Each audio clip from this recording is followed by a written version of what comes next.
ಬಂದಿಲ್ಲ, ಅದಕ್ಕೂ ಸ್ಯಾಂಕ್ಷನ್ ಇರುತ್ತೆ. ಅದಕ್ಕೆ ಧರ್ಮೋ ರಕ್ಷತಿ ರಕ್ಷಿತ. ಇವತ್ತು ನಾವು ಇಟ್ಟು ಗಟ್ಟಿಯಾಗಿ ಧರ್ಮಸಭೆ ಒಳಗೆ ಇಟ್ಟು ಗಟ್ಟಿಯಾಗಿ ಎಲ್ಲ ಕಡೆ ಕರ್ನಾಟಕದಲ್ಲಿ ಮಾತಾಡೋಕ್ಕೆ ಕಾರಣ ಏನಂದ್ರೆ ನಾವು ಮಾಡ್ತಿರುವಂಥ ಗೋರಕ್ಷಾ ಕೆಲಸ. ಒಂದು 1000 ಆಕಳಗಳನ್ನು ಮೇಂಟೈನ್ ಮಾಡೋದು ಸಾಧ್ಯ ಇಲ್ಲ. ಯಾವ ಮಹಾಸ್ವಾಮಿಗಳು ಮಾಡಿರಲಿ ಕರ್ನಾಟಕದಾಗ? ಯಾರು ಮಾಡ್ಯಾರ? ಯಾವ ದೊಡ್ಡ ಮೆಡಿಕಲ್ ಕಾಲೇಜ್ ಕಟ್ಟ್ಯಾರ, ಇಂಜಿನಿಯರಿಂಗ್ ಕಾಲೇಜ್ ಕಟ್ಟ್ಯಾರ. ರಾಜಕಾರಣ ಮಾಡೋ ಪ್ರಶ್ನೆನೇ ಕೊಡ್ರಿ, ಸುಮ್ಮನೆ ನಾಟಕ ಮಾಡ್ತಾರ. ನಮ್ಮದು ಇವತ್ತೊಂದು ಗೋವಿನ ಪೂಜೆಯೊಂದಿಗೆ ಪ್ರಾರಂಭ ಮಾಡಿದ ಶಾಸಕ ಹಿಂದೂ ನಾಮ ಪ್ರದರ್ಶನಕ್ಕೆ. ಅದು ಗೋಣೆ ಅಲ್ಲ, ಜರ್ಸಿ ಆಟ. ಅದಕ್ಕೆ ಪೂಜೆ ಮಾಡಿ ಇವರು ನಾಮಪತ್ರ ಸಲ್ಲಿಸ್ತಾರೆ. ನನ್ನ ಬಲ್ಲಿರುವಂಥ ಗೋ ಯಾವುದವು?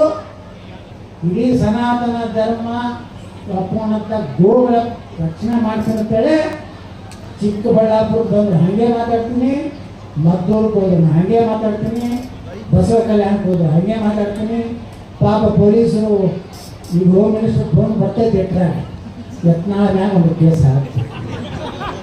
Yes sir, already I have recorded whole speech of Yatna. Don't worry, sir. Yes. ಪ್ರಚೋದನಕಾರಿ ಭಾಷಣ ಮಾಡಿದ ಯತ್ನಾಳ ಮೇಲೆ ಪ್ರಕರಣ ದಾಖಲು ಚಿಕ್ಕಬಳ್ಳಾಪುರ. ಮುಂದೆ ನ್ಯಾಯಾಲಯಕ್ಕೆ ಹೋಗ್ತದೆ. ಏನು ಪ್ರಚೋದನ ಕೇಳ್ಯಾರಪ್ಪ? ಏನಿಲ್ಲ. ಸ್ಕ್ವಾಸ್ 72 ಕೇಸ್ ಹಾಕ್ಯಾರ ಮಲ್ಲೇಶ್ವರ. ಸ್ಕ್ವಾಸ್ ಡಿಸ್ಮಿಸ್. ಯಾಕಂದ್ರೆ ಅವ್ರಿಗೂ ಕೊಡ್ತದೆ. ಈ ಯತ್ನಾಳ್ ಅಂತ ಕೆಟ್ಟ ಕೆಲಸ ಮಾಡೋದಿಲ್ಲ, ಏನಾದ್ರು ಮಾತಾಡ್ತಿದ್ರೆ ದೇಶದ ಸಲುವಾಗಿ, ಎಂದು ಧರ್ಮ ಸಲುವಾಗಿ ಮಾತಾಡ್ತಾನೆ.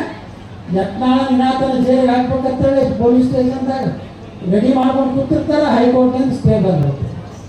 ನ್ಯಾಯಾಲಯಗಳು ಅಂತೇಳಿ ನಮ್ಮ ಹತ್ರ ಉಳಿಲಾಗತ್ತೀವಿ ಮಂಜುನಾಥ್ ಸಾಗರ್. ಇಲ್ಲಿಕಂದ್ರೆ ಖಾಯಂ ನಾವು ಜೈಲಾಗಿರ್ಬೇಕು.